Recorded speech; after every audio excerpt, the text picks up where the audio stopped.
Are the beliefs of conservative Christians polarizing politics in this nation, or are they the guiding light for fixing what's wrong in our country?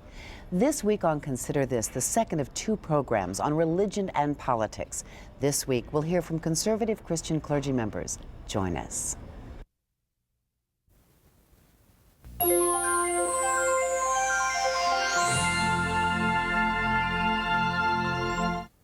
The 9th season of Consider This is brought to you in part by From the Top, a national program showcasing the musical talents of young people.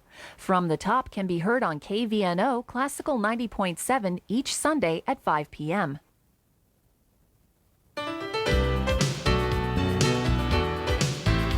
Consider This, a program of issues and information behind today's news. Once again, from the campus of the University of Nebraska at Omaha, here is your host, Carol Schrader. Hello and welcome back to the University of Nebraska at Omaha. I'm privileged to have three clergymen as my guests this week. It's the second part of a two-show series on religion and politics. I am pleased to introduce my guest this week, Reverend Eric Bentz. He is with Trinity Interdenominational Church of Omaha. He is a prayer pastor there, I believe. Correct, yes. And has been very active in some of the organizations involved with conservative American religion. Also with us today is Father Paul Hazing. He is a chaplain and an instructor at Roncalli Catholic High School in Omaha. And also with us today is a member of the faculty of the Black Studies Department of UNO and retired pastor of Mount Moriah Missionary Baptist Church in Omaha, Reverend Larry Manyweather Woods. Always, if I get that name out right, I am a happy woman. I really do thank you. You know that, I mean, you certainly have been watching politics the last 10 years or so and know that the increase of the concern about our morality, public morality, and where it should move into the religious, political area and where it shouldn't, has been a topic, I'm sure, in your circles. I'm going to start with you, Reverend Bentz. The issue of Supreme Court justices, who we elected as president, their morality, their moral values. Obviously, you feel, because conservative Christians have had a part in the presidential election, should be a part of politics. Oh, absolutely. I think often we're attacked by the statement that you're trying to enforce your morality, impose your morality on us, when the fact is that law as itself is a reflection of the morality of the people. So every single law is a morality judgment of sorts. So we believe that the gospel of Jesus Christ can shed wisdom and revelation on that process in a democratic process. And we're just glad that we have the opportunity as citizens of this country to participate in that process. There are a number of issues that are of concern to those that belong. And the reason, for those of you who are saying, and I see no Jews, Hindus, Baha'i, whoever, on this, is that the conservative Christian movement is the main religious movement that is, or those that believe some of those things considered part of the religious right, they are moving the issue forward out of a matter of conscience for them, correct, Father Hazing? Certainly, we have to follow the dictates of our conscience, and if our conscience is well informed and the gospel is shedding light upon our conscience, then we will be moving in a similar direction. And that is something that's come to the fore in recent years, because I think people are seeing the real value of having the religious inform our politics. If it doesn't, then we're missing something. The big issue that is sort of galvanized this probably is trying to get a reversal of Roe versus Wade, the Supreme Court decision that allowed abortions to take place in the country and said that states could not have their own rules on it.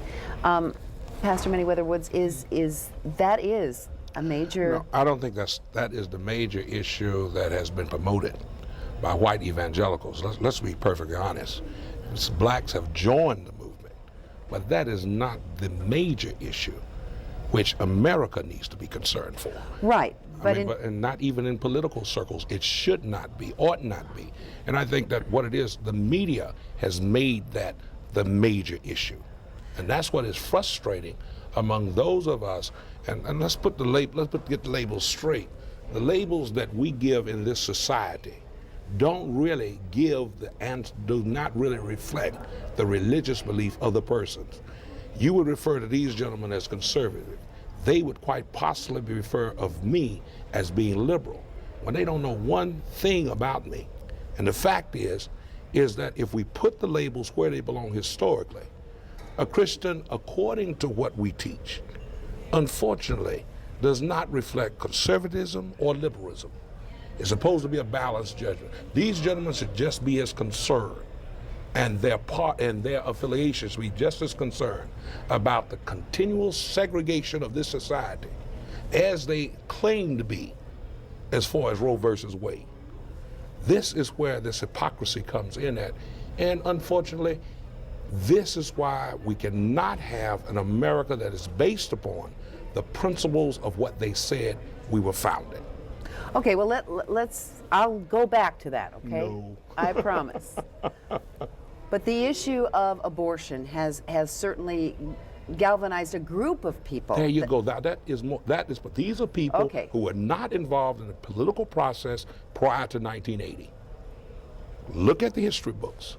It wasn't until Jerry Falwell and the moral majority came forth. They were not involved. Your church was not involved. The Catholic Church was always involved, but yet what it is, that social issue was not really proclaimed. 1980 is a changing point. Okay, I don't want to argue, but I do know, you Why? talk about social issues, the Catholic Church, you can go back to Pope Leo and his encyclicals on the working people I can and go back to things like that. I can go back further than that. I can go back to Augustine, and I can refer to what it was. No, I can go back further, Well, more than what most folk realize. Well, right, but Okay. I'm talking in, something I can remember, or even, know, but even I wasn't born But St. then either. Augustine is certainly well noted. Because that is the basis of their belief system. Because let's face it, without City of God, you would not have a Pat Robertson or a Jerry Falwell.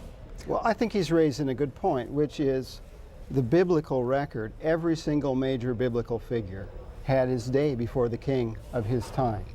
And the fact is, church history, from Martin Luther to Martin Luther King, from Bernard of Clairvaux to Mother Teresa, it's part of the gospel to present truth in the governmental realm.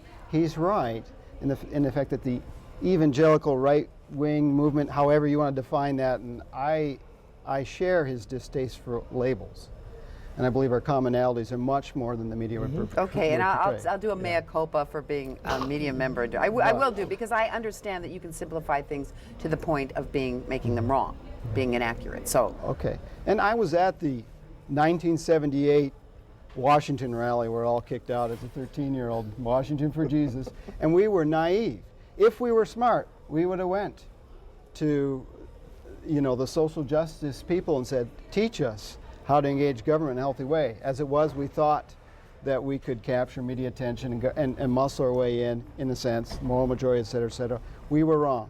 We didn't look to God first. We looked to man first. And we've learned our lessons. So the last time I was in a mass gathering in D.C., 1 million men on their faces before the Lord, every race, led by the Jews, opened by Native Americans, full African American participation, repentance, reconciliation, realizing that God's got to change this whole situation. We're going to try to reflect light on the issues that are closest to our heart. And then as in cooperation with fellow Christians, I remember when there was a black young man shot a few years ago in North Omaha, and did you call that rally? You might. Yeah. And tell me if I'm wrong, but there was 15 of us white pastors that came. No, that's right. But we found the common ground. We understood one thing that everyone understood. There are some issues that affect all of us in such ways. That does not belittle, please, that does not belittle our belief systems or what maybe our major movement may be. And I guess my frustration, I apologize to you, girl, because You what don't have it to is. apologize No, to me, well, I sir. think I should, because what it is that, we have allowed people. We say that we're going to let God speak to us, but our reality is we have allowed people speak to us and make us do movements that the reality is that's not the consciousness that God would be. Whatever is not my forte. That doesn't say I don't believe in the same way as these brothers. That's the first thing I wanted everybody to understand. Okay. That Christian, to me, is talking about a belief in Jesus Christ, his birth, resurrection, death, and the fact that he's coming back again. That puts us on oneness. Then I can move forward. Okay, let's get to that in the sense that, and I maybe I'm wrong, but abortion certainly has been a bellwether in the last presidential election and in the last sort of rounds of presidential, even local politics.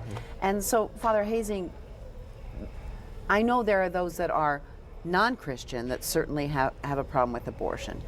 But there are people who are Christian and non-Christian who have a problem with making something that is a moral judgment like that, and is a very serious question. You believe that you're taking of life.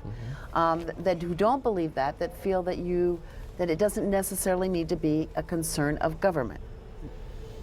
And so therefore it's mixing Christian politics, which is the predominant force on this issue, predominant I said, with a government which is amoral in a sense, not immoral, but amoral. Government. Did I ask a small enough question? It's got several parts there, certainly. Okay, part A, whichever one you choose. Just to break it down, the Catholic Church, in her principles of Catholic social teaching, there's an order, there's a hierarchy, and they all build on each other. The first principle, of course, is the life and dignity of the human person.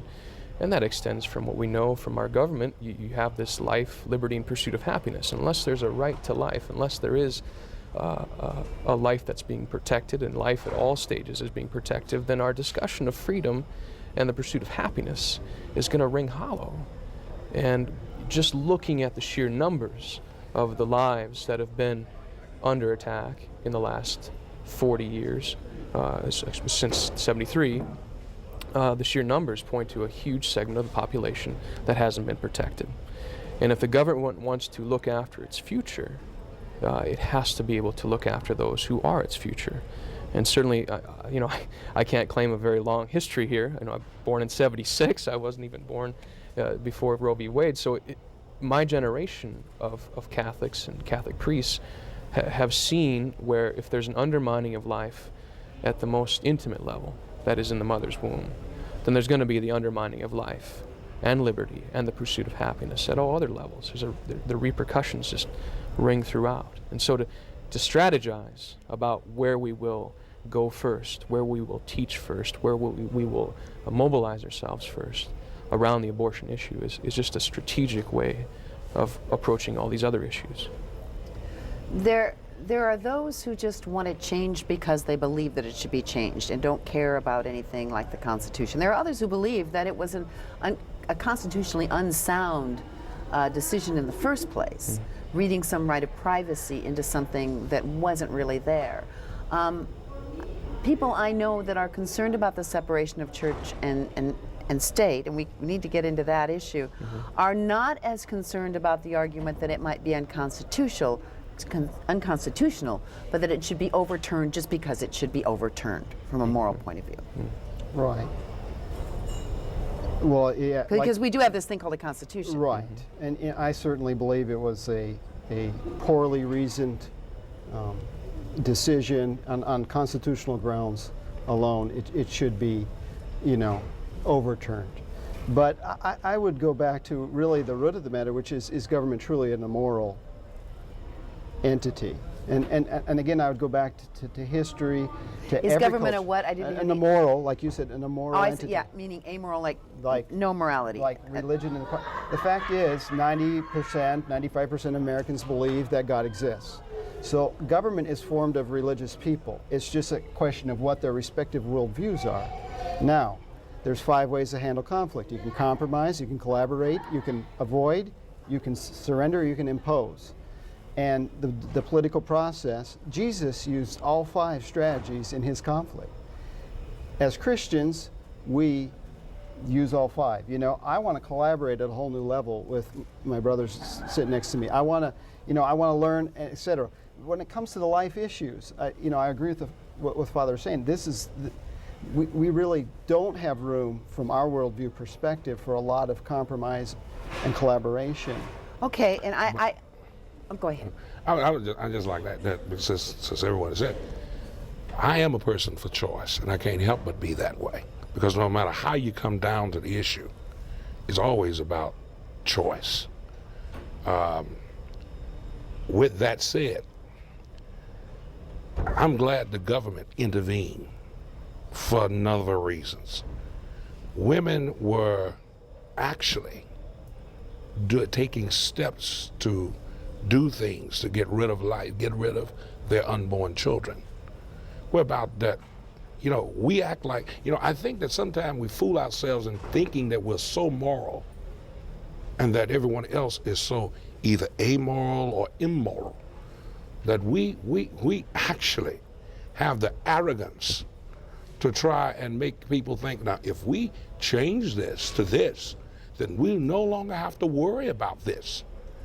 That the goodness of man is going to go ahead and make sure that no woman suffers, or that no person who is oppressed will be oppressed.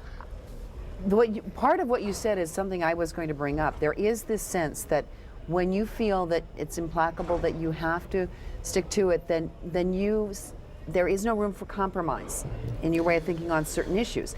But that makes you right, and anybody that has any shade of gray or doesn't agree wrong. Take homosexuality, take the issue of prayer in the schools. They're just flat out wrong. And that, I'm not saying you should give in to, but this is what the concern is that there's us who are righteous against you, and we will fight you because you are wrong. Two points with the matter of choice. Certainly, choice is important. Choice implies a matter of freedom, but what we are choosing, the object of our choice, is critical too. And if that choice, that object of our choice, is immorally wrong, if it goes against the natural law, goes against the supreme lawgiver, then the choice is going to lead to a slavery. The supreme lawgiver that gave free will. Surely. As one of the greatest gifts. Surely. Free will isn't about choices, though. It's about a choice, not simply about choices. Wait, hold it, Father. Free will is about a choice for excellence. Well, we say Having that. a multiplicity of choices No, is different. we say that free will. I know what you're talking about. But let's say you are in America. And so because you're in America, how does America define freedom? And when you ask how America defines freedom, it has nothing to do with the divine law. And that is the thing that, you know, that's the hypocrisy of all this that we blow on people, is that we want to act like that, you know, we have this divine right of experiment when we don't even take the word republic. We tell folk we're a democracy. We are a republic. I quote your most famous conservative, John Wayne, when he decided that he was going to play the role of Davy Crockett. He said, republic. I just like that word, because that means that everybody has opportunity regardless. We are a republic. We're not a democracy. We have democratic principles, but we are a republic, which means that the majority does not rule or ought not have the final say. Now that's according to the rules of Plato and everyone. But what he's talking about is the issue of choice, and we could probably debate that in practicality or theologically for a long time. But the point you were trying to make is that it's not a matter of choice on certain things, and the government has a right to intervene in that. Is that what you're saying? Surely it does, because if somebody wanted to choose to do something totally immoral, obviously the government does intervene, and there are consequences for it. And I think the pastor brings up a great point. If somebody's in enough pain, if somebody's in an awkward enough position, the church's estimation of that person doesn't really diminish for them. I mean, the church needs to reach out to them, and if we're going to change the laws, we better be building a culture of life that will support that new law, that new reversal. That's a lot of work to be done. Let's go the other way, and I don't want to cut anybody off, but I have this agenda. It's not it's not the religious right agenda. But one of the things is a concern that certain things, let's step from abortion for a second, that certain things are that you want to impose on people, such as church prayer in the school. Whose prayer is it going to be? This is America. I think the prayer in the school is really a secondary issue for most of us, and it's Okay, what are the well, issues? see, it's our job to inform the morality of the people. And That's right, it and is your job. And when we successfully do that to enough point, and then where the court, it's like if Nebraska and was playing a team and the referees took the ball and ran it into the end zone for the other team. And that's the job Okay, of the besides courts. what you feel about the ruling on Right. abortion. Okay, so that's when we weigh in. Typically, it will be in a place where we have persuaded the people, like same-sex marriage, for instance, where 70% of Americans adhere to our view, and then the government goes beyond the will of the people. There's lots of things where we don't see government as a implementation tool. We see it as a reflection of the morality of the people. So when it's not a reflection, when a vocal secular minority is able to impose its will, because the fact is we're not advocating anything about same-sex marriage to elementary school kids. It's the militant homosexual agenda to insert that into the grade school. You know, excuse me, but Yeah. I must say that, and I guess Carolyn will say she'll never invite me again. But let me say this, because what it is, and I think that this is what the problems with all this discussions are. You take someone like me who decides that they're not going to speak the niceness of everything, then I'm not going to be invited. I'm accustomed to that. Okay, by- you're here. I'm particularly- happy you're but here. particularly here in Omaha, Nebraska. I will say this, no, let's put things in the right perspective. He has just made an allegation as far as let's deal with Omaha. Where in Omaha are the school kids being taught about homosexuality in the school, in the textbooks? I know what I've received from Mr. Dobson, Dr. Dobson. I know what thousands of people have received. I'm asking the question, since that we're dealing with Omaha, supposedly, then... Or greater Nebraska in the case of the show. That's even worse with greater cite Nebraska, Nebraska. but that's another thing. But yet, I'm asking specifically, what grade schools here in Omaha can you name whereabout that these things are being taught? Or maybe you'd rather say, or would implicate, that there are books on diversity that maybe reflect this. Not telling the kids that they can go ahead and they should either be homosexual, but yet the books that you may have reference to are saying that we should understand that in our society, as we've always had, even before the greater issue, we had the Roy Cohens of the world, we had the FBI director of the world, who were gays and so forth. Okay, I only have 6 minutes left, and I have to address some of the things that were addressed in the previous show. But the issue of homosexuality, let's take that not to say whether it's right or wrong, but to talk about how you are trying to affect government's look at it. There are those that are concerned that those who believe that homosexuality is completely wrong and aberrant to the laws of man and God, are then trying to change things so that it makes I'm not talking about marriage. Let's leave the marriage thing out of this. Are trying to make it difficult for them to exist with equal rights in this country. Equal rights besides marriage, the right to form civil agreements, and that sort of thing. And that you're just trying to make them second-class citizens. I'm not so sure how exactly that's occurring because Well, in the Nebraska bill passed by the people, there is a second part that the court is arguing about, the court that you are a little wary of, about how it might treat them unequally. Well, again, Not the first part about marriage. It's a reactionary measure from an outside push to change the 4,000-year definition of marriage. And so the language, and I was part of that initiative to put that on the ballot, that 77% of Nebraskans approved, Yes, they was to protect that. So that second sentence was just simply to protect from the legal gymnastics that are going on in other places to try to slip marriage by another name under the, and again, it's not trying to push back the privacy laws that are in place, outlaw homosexual behavior, put a sodomy law on the books. It's nothing to do with that. It's saying, hey, before we totally do something different, contrary to the flow of, influence of civilization, rightly or wrongly. And I will say this, we also know it's around the corner, because in nations that have preceded us, clergy are being persecuted right now in Sweden.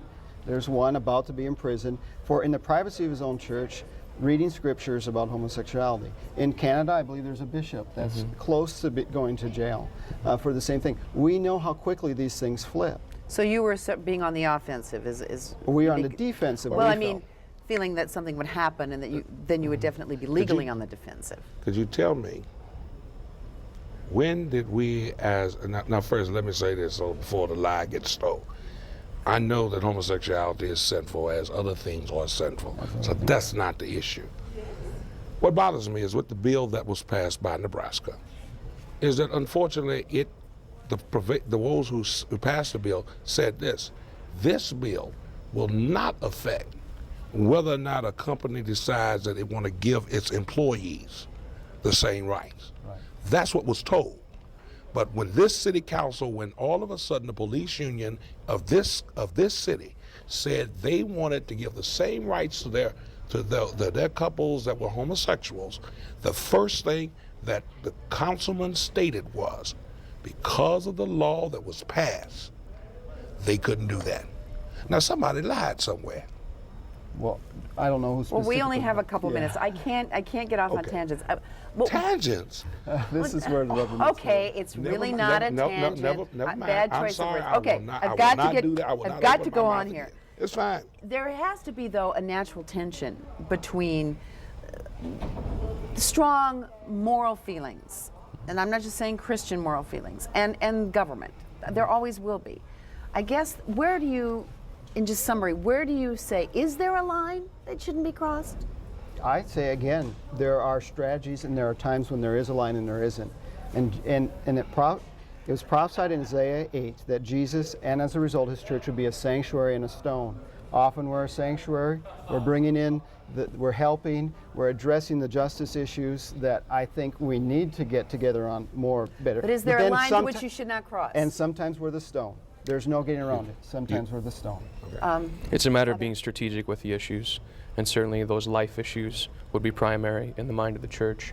If life isn't protected, if life is going to be undermined, then we won't be able to protect anything else. That includes life that's already here, too. Right, and the dignity of that life, and I appreciate the points brought up about the homosexuality matter, but to see every person as dignified and be able to distinguish the person from the acts and live that way. You've got 30 seconds and that's it. You can wind up this show. Can you do it? You know what? All I say is, I wish that those who would I wish those who wanted to really make this discussion would really give the opportunity for those who do have views that may not. As far as I'm concerned, my morality cannot, regardless of whatever, I don't care what the government is, I have to take my morality with me. And it can't be legislated or whatever. And what it is, the main thing is, they're going to shoot me if I don't close this show off. It's about theology. Okay. I want to thank. We say secular and sacred. They're running the music. I want to thank Pastor Eric Bentz, Father Paul Hazing, and the Reverend Larry Manyweather Woods for being with us today and having some discussion, which I think we need more of. Thank you so much. Thank you for joining us. Consider This is an issues and information program produced by UNO Television. More information can be found at unotv.unomaha.edu.